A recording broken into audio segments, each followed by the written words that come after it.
Now today let's start with chapter number 4, grouping of material.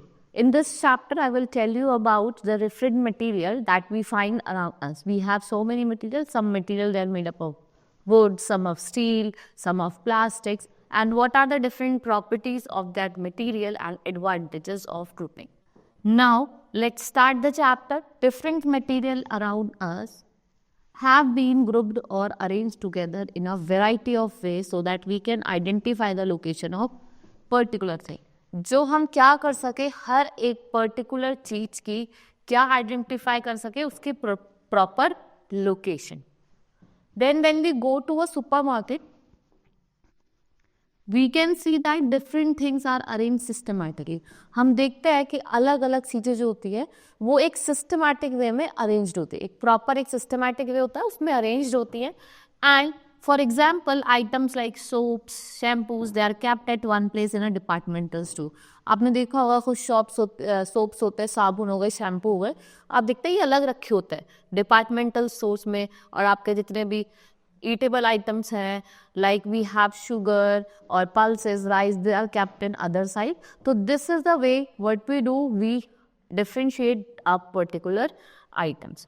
So if the things are not arranged systematically, it would become difficult for the shopkeeper and the customer to locate the particular item. अब देखो अब हम क्या करेंगे, सब एक जगह ही mix कर दो सब चीज़ों को. देखो दोनों को ही प्रॉब्लम है, कस्टमर्स को भी as well as shopkeeper. Why? Because shopkeeper will not be able to identify the things properly. क्योंकि उसको समझ में ही नहीं आएगा कि कौन सी चीज़ कहाँ पे है, तो वो आइडेंटिफाई नहीं कर पाएगा. अब जैसे बहुत बार क्या होता है, कस्टमर भूल जाता है, भाई इसको कुछ एक्स्ट्रा चीज़ लेनी है, वो भूल जाता है. तो by identify things in the shop वो उसको याद आ जाता है. लेकिन अगर हम मैश करके रखेंगे चीज़ों को तो he will also get confused. Now classification, it is the process. What it is a process of sorting out and grouping things on the basis of some criteria. जब हम sort out करते हैं और चीज़ों को ग्रुप करते हैं, किसके बेसिस पे, कुछ ना कुछ क्राइटेरिया के बेसिस पे, on the basis of criteria. What it is known as classification. What we call it, classification. So material around us, we know that all the things around us, it is made up of one or more type of material. मैं आपको बताया common material में आपका would आ गया, metal आ गया, plastic आ गया, glass, right, cotton, synthetic fibre, jute, paper, clay and cement. What are these are some common material that we use in our daily life. Then object can be made up of single material and at times of an object can also be made of different material. आप pen ले लीजिए, भाई वो plastic का ही बना है और मेटल का ही बना है, तो एक ही चीज अलग अलग मटेरियल की बनी हो सकती है. A sofa set, it is made by using wood, foam, spring, glue, fabric. देखो हर चीज़ की रेट पड़ती है भाई, फॉर्म की पड़ेगी, वुड की पड़ेगी, आपको कवर करने के लिए जो मतलब स्प्रिंग्स जो होती हैं जिससे उसमें वो थोड़ा कैसा रहे, स्पंची सा रहे, ठीक है. ग्लू का हम यूज़ करता है, फैब्रिक का यूज़ करता है उसको कवर करने के लिए. So objects can be grouped on the basis of their material they are made up. हम ऑब्जेक्ट को किस ग्रुप में क्लासीफाई करते हैं, किस मटेरियल का वो बना हुआ है. The material it is made up of. A material is a chemical substance or a mixture of a substance that constitute an object. Material can be pure or impure. Material pure भी हो सकता है, impure भी हो सकता है, living भी हो सकता है, नॉन लिविंग भी हो सकता है, right.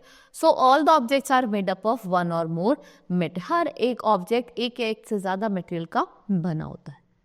Then we have properties of material. Different material have different properties, right? We choose a material to make a particular object which is based on properties which are suitable for purpose of which object is used. जो किसके लिए बनता है, किस, अब हर एक material का अपना अपना पर्पस होता है कि वो किसके लिए बना है. Like if we talk about a tumbler, वो ग्लास का ही बना है, प्लास्टिक का भी बना है और मेटल का ही बना है, स्टील का ही बना है, because all the materials have a property of holding water. क्योंकि इसके अंदर क्या है, वाटर होल्डिंग कैपेसिटी है या प्रॉपर्टी है. अगर आप क्लोथ से बनाएंगे टम्बलर तो वाटर रुकेगा ही, right. So because cloth can not hold water and water will just leak out on of a piece of paper, piece of cloth, क्योंकि वाटर जो हो जाएगा अगर आप उसमें डालेंगे तो लीक आउट हो जाएगा. Then similarly we do not make cooking utensils of paper like material because they will burn out as soon as they are kept on burning gas. आप अगर देख रहे हो cooking utensils होते हैं वो स्टील के माटी के बने होते हैं, अगर हम उन्हें पेपर का बना देंगे जैसे आप उसको बर्नर पे रखेंगे वो जल जाएगा. So it does not made up of paper. तो ये प्रॉपर्टीज होती है different material. Now we use gold and silver. हम गोल्ड और सिल्वर का यूज करते हैं जो ऑर्नामेंट्स बनाने के लिए, because they have a shiny appearance और लस्टर. उनका जो अपीयरेंस होता है वो शाइनी होता है, थोड़ा लस्ट्रस होता है, right. Then we will now differentiate property of material to classify them into various groups. First is, let's see its appearance. If we talk about appearance of the material, so in this different materials have different appearance. Like coal is black, wood is brown, gold is golden yellow. At the same time, there may be similarities between coal and wood or gold and copper. भाई colour के साथ साथ अगर हम उसके appearance की बात करें कुछ और similarities भी होंगी. So like here it is shown. ये आपका सिल्वर हो गया, गोल्ड हो गया, iron, copper.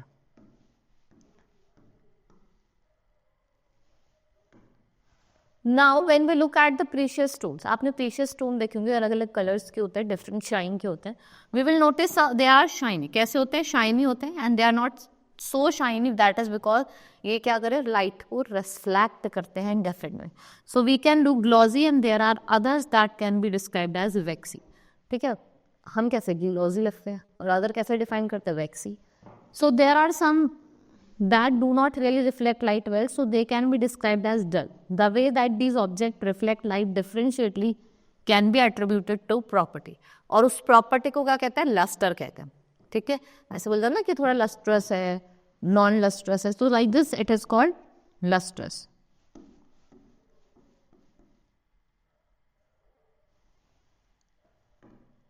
Now we can say that the characteristic shine of the metal, जो shine की अगर हम बात करें तो shine of the metal होती है उसे क्या कहते हैं? हम luster कहते हैं. Most metals like gold, copper, iron, aluminium, they are lustrous, and other materials such as wood, plastic, paper, chalk, they are not lustrous. देखो wood में, plastic में, paper में कोई shine नहीं होती, तो ये क्या है? Non lustrous है. Now let's talk about hardness and softness. कितना hard है या कितना soft है. जो हार्डनेस होती है वो फंडामेंटल प्रॉपर्टी होती है. What it is the hardness क्या है? फंडामेंटल प्रॉपर्टीज है which is closely related to strength. हम इसको हार्डनेस को कैसे डिफाइन करते हैं? एक ability to resist. What it is? Ability of a material to resist to scratching, abrasion, cutting, indentation or penetration. Some material like metals are harder than other like plastic, wood, iron, bones and teeth. If wood is hard, देखो wood को आप compress नहीं कर सकते, वो बहुत ज़्यादा hard होती है. वहीं अगर हम बात करें प्लास्टिक को, उसको थोड़ा compress कर सकते हो, करते हैं ना, नीचे देता है ऐसे पूरे के. So wood is hard, diamond is the hardest known material. If the question can be asked to you, which is the hardest known material, that is your diamond.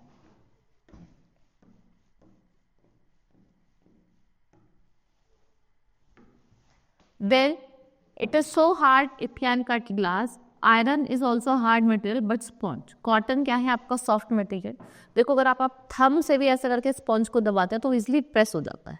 ठीक है, वो तो क्या होता है, स्पंजी होता है. हम इसकी हार्डनेस को चेक कर सकते हैं. Then way if the wood get scratch by stone, अगर आप वुड को स्क्रैच करोगे स्टोन से, then surface which scratches is said to be hard and the property is called hardness of material. उस प्रॉपर्टी को क्या कहते हैं? हार्डनेस. मतलब मटेरियल कैसा है, वो हार्ड है और उस हार्डनेस की वजह से उसने स्टोन को क्या कर दिया, स्क्रैच कर दिया. Material that can be easily compressed, cut, bend और स्क्रैच आर कॉल्ड सॉफ्ट. जिस मटेरियल को आप इजिली कंप्रेस कर सकते हो, इजिली काट सकते हो, इजिली स्क्रैच कर सकते हो, उसको हम क्या कहते हैं? Soft material. Like example your sponge, cotton, wool, form, rubber, chalk, clay, feathers and skin. What are these? These all are soft material. Then we have texture. We have certain materials like glass, silk, mirror. ठीक है, हमारे पास कुछ ऐसे certain material है, जैसे आपका glass हो गया, सिल्क हो गया, मिरर हो गया. So वो कैसे होते हैं? स्मूथ होते हैं. If we talk about rocks and brick, they are rough to touch. अगर आप इन्हें टच करोगे तो आपको थोड़े रफ दिखाई देते हैं. ठीक है, खुदड़े खुदड़े दिखाई देते हैं. Then density. What is density? मतलब उसका वॉल्यूम कितना है. So The volumetric mass density of a substance is its mass per unit volume. We can also say that property due to which material are classified. कैसे light और heavy, वो क्या होता है, उसकी डेंसिटी होती है कि मटेरियल कैसा है, लाइट डेंसिटी का है, हैवी डेंसिटी का है. Now this is our activity given to you over here. What you will do here, some things have been given to you, material that can be used to make the projects, like we have wood, plastic, metal, bone, china and fabric. So table and chair के लिए आपको would की need पड़ेगी, plastic की भी पड़ सकती है, प्लास्टिक की भी चेयर होती है. Like this you have to observe the things which are used for making different material. Now we have soluble and insoluble. Soluble जो इजिली घुल सकते हैं वाटर में वो सॉल्युबल, और जो घुलते नहीं है वो क्या होते हैं, insoluble. So many material or substances dissolve in water whereas some other are not. ठीक है, जो dissolve हो जाते हैं water में, the substance that are dissolved in water, they are called soluble substances, and the material that do not dissolve in water are called insoluble material. जो dissolve नहीं होते वो क्या होते हैं, insoluble. In the process of dissolving, the substance which is being dissolved is called solute. जिसको हम dissolve कर रहे हैं वो सॉल्यूट होता है, और जिसमें कर रहा है वो सॉल्वेंट होता है. और जब दोनों को मिलके क्या बनाता है, सॉल्यूशन बनाता है. Like solute plus solvent, what it gives you, solution. A mixture of solute and solvent is called solution.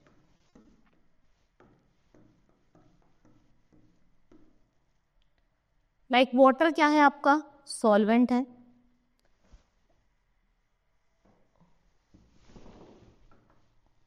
Water is your solvent. ठीक है, वाटर आपका सॉल्वेंट है, शुगर आपका क्या है, सॉल्यूट. तो आपने अगर इसको मिक्स करा तो क्या बनाया, sugar solution. What it made, it made sugar solution.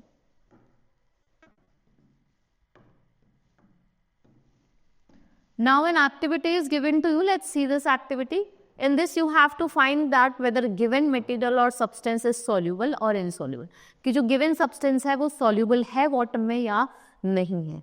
For that you require sugar, chalk powder, washing soda, salt, kerosene, lemon juice. Now procedure, take a 6 test tube. You have to take a 6 test tubes and fill each of them to half with water. आपको एक सबको fill करनी है water से. Then place them on a test tube style. Add a pinch of sand, sugar, washing soda and chalk powder each in a separate tube. Then afterward, to the 5th test tube, add 2/3 ml of kerosene, and in the 6th tube, you have to add 2-3 ml of lemon juice. Shade each test tube well and put them back onto the test tube stand. You have to observe for 1 to 2 minutes. And what you will observe that particles of sugar and washing soda have disappeared and sugar and washing soda are soluble in water. Chalk powder and sand particles, they are left as such. So जो chalk powder और sand है वो क्या है आपके, insoluble है water में. और जो kerosene होगी वो separate हो जाएगी. देखा ना, वो तैरता रहता है. तेल अगर हम देखेंगे तो वो dissolve नहीं होता. ठीक है, so kerosene is insoluble, मतलब miscible in water, and lemon juice and water form a single layer. देखा ना, नींबू पानी पीते हैं तो घुल जाता है, वो दिखता तो नहीं है, वो सॉल्यू क्या होता है उसके साथ मिक्स हो जाता है.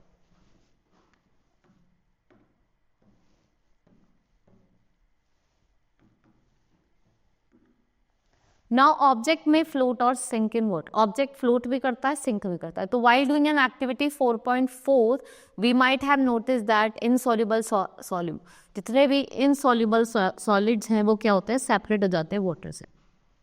और वो मटेरियल जो वाटर के साथ मिक्स नहीं होते वो आपने देखा होगा फ्लोट होते रहते हैं. जैसे वाटर, आप ऑयल देख लीजिए, वो मिक्स नहीं होता वाटर के साथ और वो फ्लोट करता रहता है.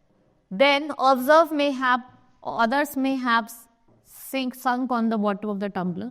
We notice that example of object that float on water. जैसे आपका लीव्स हो गए या हार्डवुड हो गया, स्टोन्स हो गए, आपने देखे होंगे कि ये क्या करता है, फ्लोट करता है. Dried leaves fallen on the surface of the pond, a stone that has been thrown into a pond, या few drop of honey which is left fell into the glass of water, या कुछ small pieces of आप wood ले ले, iron ले ले, and we let drop into a glass of water. What happens to all of? आप देखते हैं कि जो सारे ऑब्जेक्ट है लाइटर होते हैं. ठीक है, we see that lighter objects floats while heavier objects sink. देखो जो लाइटर ऑब्जेक्ट होगा वो तो ऊपर फ्लोट करेगा और जो हैवी ऑब्जेक्ट होगा वो नीचे की तरफ सिंक कर जाए. Right. Then we have diffusion. What is diffusion? It is the net movement of anything.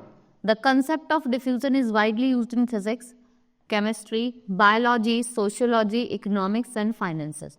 Means diffusion of people, diffusion of ideas, price of values. In each case, we have an object and the atoms, ideas that is undergoing diffusion and is spreading out from a point of location in which there is higher concentration of that object. When we open a bottle of perfume, जब आप perfume की bottle को open करते हैं आप देखते हैं कि बहुत अच्छी फ्रेग्रेंस आती है और पूरे रूम में फैल जाती है, डिफ्यूज हो जाती है. तो this is also an example of diffusion, right. So the intermixing of one substance into another, what it is called? It is called diffusion. Then we have combustibility. It is the property of a substance that burns as a fire and when heated in the air. जब वो air में heat होता है,